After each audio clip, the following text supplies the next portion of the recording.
I'm still not quite sure how, but this morning I woke up here in Nizhny Novgorod. It is one of the largest cities in Russia, and for this reason it has every single one of the features that you can find more often than not in any Russian city. So I thought I would go around for a bit and then show you what you can find in any city in the vast territory of the Russian Federation. Starting from number one, this.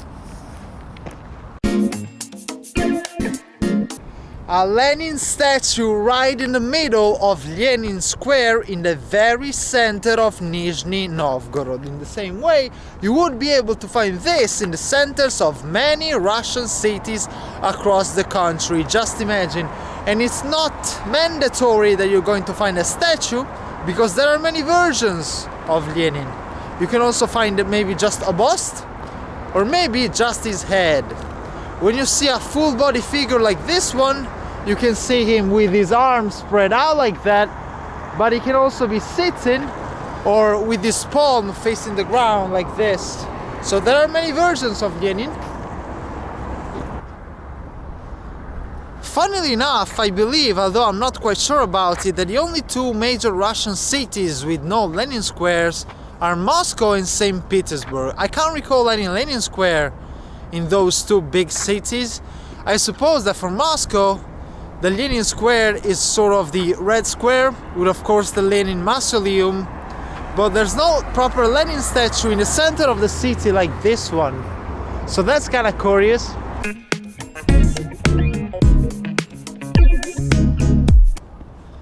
When I was just toying with the idea of making a video like this, I wasn't initially going to consider this, Orthodox churches and cathedrals, but of course they are disseminated all over Nizhny Novgorod and of course any other city in Russia, so they definitely deserve a mention, especially this one. I'll film this one because it's actually beautiful. During the course of its history, Russia has always had a pretty difficult relationship with religions. Russians were, of course, an extremely religious people before the advent of the Soviet Union in the 1920s. But then, for the whole duration of the Soviet Union, for 70 years, all religions were banned in Russia and in all the republics making up the former Soviet Union. After the 90s, religions, of course, were restored, and Russians were once again able to exercise their faith. And one other thing you're going to find in any Russian city is a nice pedestrian street where you can buy lots of souvenirs and find a lot of restaurants. The classical touristic street of any town. In Moscow is the famous Arbat Street, but you can find a small Arbat in literally every town and city in Russia.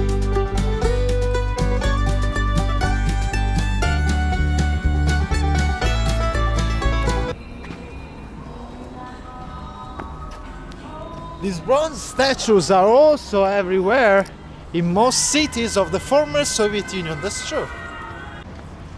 Over there in the distance you can already see something resembling a fortress. That is another thing which is omnipresent in every city in Russia, in the European part of Russia at least. That is the Kremlin of Nizhny Novgorod.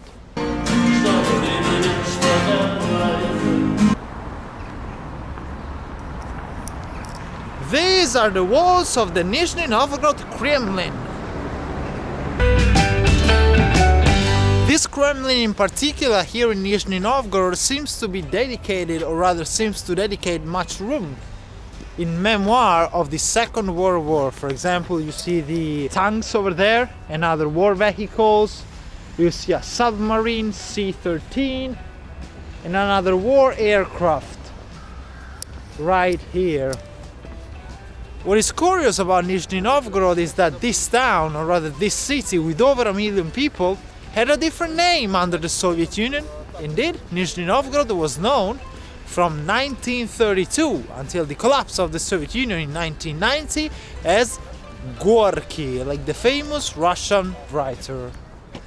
So the thing is, it's actually possible to walk along the walls right there and literally walk around the fortress in that way, but I think that is actually possible, and that's an option only from March until September, during the warm season. Definitely not now, it's -10 and you must have ice all over.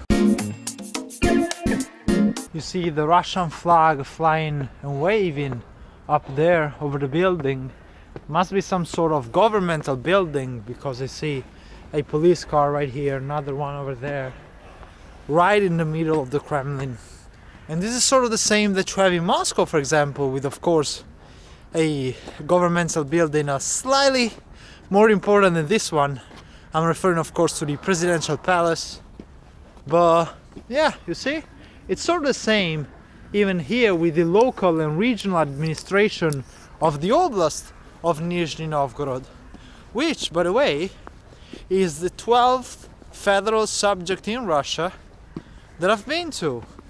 As you know, I'm collecting them, and I will eventually be able to say that I have been to every single federal subject in Russia. There are 85 of them, and this is my 12th. I still have not taken you to what's in front of me right now, which is the amazing view from the Kremlin of Nizhny Novgorod. Look.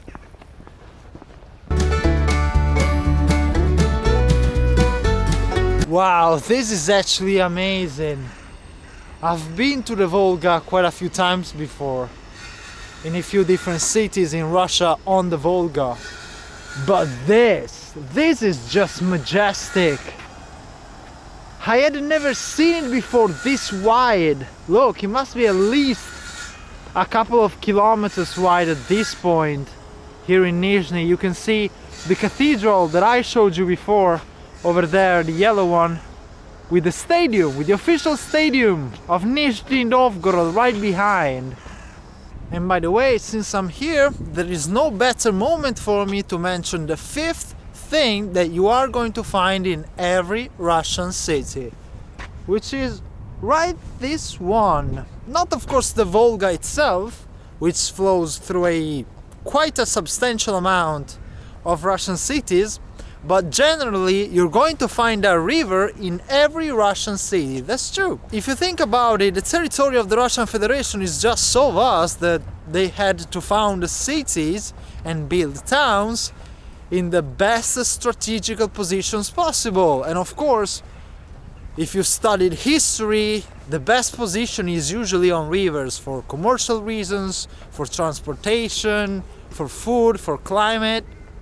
So that's how literally every single Russian city is built on a middle-sized or more or larger river. In the case of Nizhny Novgorod, you have the longest river in Europe.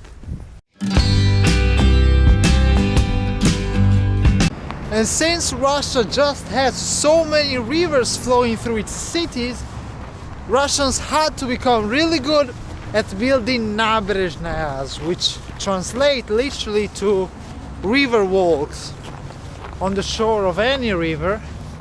Now you see this one on the Volga, which is of course frozen due to the harsh temperatures here in Nizhny Novgorod in winter. So I reckon I'm going to say bye to you from the Volga here in Nizhny Novgorod. I gave you a little bit of a checklist of things that you are going to find in any major Russian city.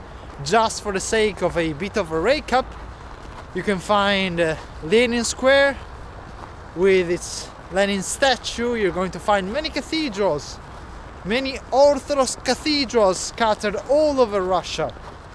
Then you're going to find a pedestrian street where you can buy lots of magnets and other souvenirs. You're gonna find a nice Kremlin, and to be fair, since I'm passionate about nature, the thing that I like the most, rivers. So whenever you come to Russia, whether it's Moscow or Saint Petersburg or any other city, from Smolensk all the way to Vladivostok on the Pacific Ocean, just make sure you're on the lookout for those. So bye from me, I'll see you another time.